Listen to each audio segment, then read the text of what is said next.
കോഴിക്കോട് കക്കയത്ത് യുവാവ് ഒഴുക്കിൽപ്പെട്ടു. യുവാവിനുള്ള തെരച്ചിൽ പുരോഗമിക്കുകയാണ്. ഒരാളെ രക്ഷപ്പെടുത്തിയിരുന്നു. വിവരങ്ങളുമായി ചേതൻ സാജനുണ്ട്. ചേതൻ, എപ്പോഴാണ് ഈ യുവാവ് ഒഴുക്കിൽപ്പെട്ടത്? എങ്ങനെയായിരുന്നു ഈ സംഭവം?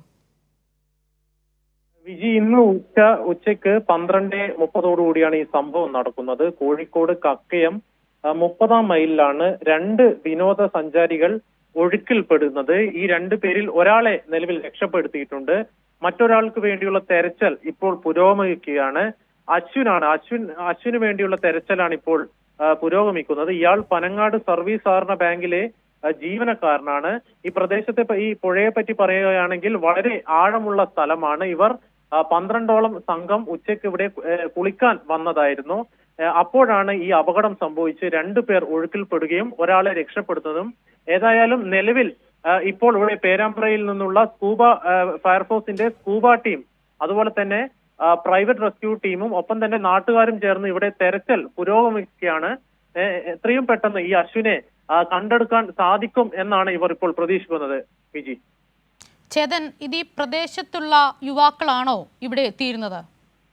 അല്ല, ഇവർ ഈ നാട്ടുകാരല്ല. സ്വാഭാവികമായും ഈ പുഴയുടെ ആഴം ഇവർക്ക് മനസ്സിലായി കാണാൻ വഴിയില്ല. ഇവർ 12ഓളം പേരടങ്ങുന്ന ഒരു സംഘം ഇങ്ങോട്ടേക്ക് ടൂർ വന്നതായിരുന്നു. ഇതിന്റെ ഭാഗമായാണ് ഇവിടെ ഇവർ കുളിക്കാൻ ഇറങ്ങുന്നത്. സ്വാഭാവികമായും ഈ പ്രദേശത്തെ പറ്റി ഈ പുഴയുടെ ആഴത്തിനെ പറ്റിയൊന്നും ധാരണയില്ലാത്തതിനാൽ ഇവർ ഇവിടെ കുളിക്കുകയായിരുന്നു. തുടർന്നാണ് ഈ ഉച്ചയ്ക്ക് 12:30 ഈ അപകടം സംഭവിക്കുന്നതും ഒപ്പം തന്നെ രണ്ടുപേർ ഒഴുക്കിൽപ്പെടുന്നതും. ഇതിൽ ഒരാളെ രക്ഷപ്പെടുത്താൻ സാധിച്ചിട്ടുണ്ട്. ഒപ്പം തന്നെ ഇത് ഈ കക്കയം ഡാമിന്റെ ഒരു സമീപ പ്രദേശം കൂടിയാണ്. എപ്പോൾ വേണമെങ്കിലും ഈ പുഴയിൽ വെള്ളം നിറയാം എന്നൊരു സാഹചര്യം കൂടിയുണ്ട്.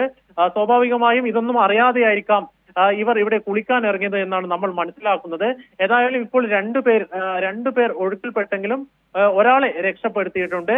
ഈ പനങ്ങാട് സർവീസ് സഹകരണ ബാങ്കിലെ ജീവനക്കാരനായ അശ്വിന് വേണ്ടിയുള്ള തെരച്ചിൽ ഇപ്പോഴും തുടരുകയാണ്. വിജി, ശരി ചേതൻ. കോഴിക്കോട് കക്കയത്ത് ഒഴുക്കിൽപ്പെട്ട യുവാവിനായുള്ള തെരച്ചിൽ ഊർജിതമാണ്. വിവരങ്ങളാണ് ചേതൻ സാജൻ പങ്കുവച്ചത്.